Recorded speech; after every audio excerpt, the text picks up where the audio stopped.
نبوت کا مسئلہ دنیا کے ہر مسلمان کے ایمان کا مسئلہ ہے. ایمان سیاست پر قربان نہیں ہوتا, ایمان تجارت پر قربان نہیں ہوتا, ایمان رشتہ داریوں پہ قربان نہیں ہوتا, ایمان معاشرے پہ قربان نہیں ہوتا, ایمان ثقافت پہ, ایمان تہذیب پہ, ایمان تقدم پہ, ایمان تحفظ پہ قربان نہیں ہوتا, بلکہ ان سب چیزوں کو قربان کیا جاتا ہے. ایمان کے اوپر ان سب چیزوں کو قربان کیا جاتا ہے, اسلام کے اوپر ان سب چیزوں کو قربان کیا جاتا ہے, نظریات کے اوپر ان سب چیزوں کو قربان کیا جاتا ہے, مذہب کے اوپر, ایمان و ایقان و احسان و یقین کے اوپر, فکر کے اوپر, نظریے کے اوپر. ہم مسلمان ہیں. ختم نبوت کے جلسے کا پیغام یہ ہے, ختم نبوت کے جلسے کا میسج یہ ہے کہ نون لیگ والوں تم اپنی جماعت کے ممبر بات پہ ہو, پیپلز پارٹی والوں تم اپنی جماعت کے رکن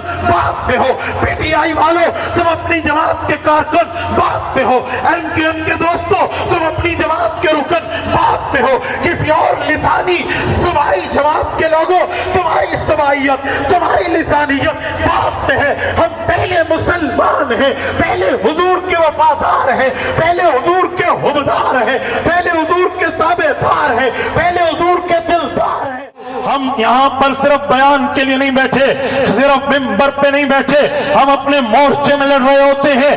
اور مورچے میں لڑنے والا فوجی, سرحد پہ ٹھہرنے والا پیرادار اور پولیس اور فوج کا بندہ وہ دوستوں بھائیوں بزرگوں کا لہجہ اختیار نہیں کرتا, وہ ہالٹ کا لہجہ اختیار کرتا ہے, وہ کلاشن کا لہجہ اختیار کرتا ہے, وہ کرکلی زبان کا لہجہ اختیار کرتا ہے. میری یہ بات سے آپ یہ نہ سمجھنا کہ نعوذ باللہ میں نے کوئی تبلیغی جماعت پہ رد کیا ہے, یہ نہ سمجھنا.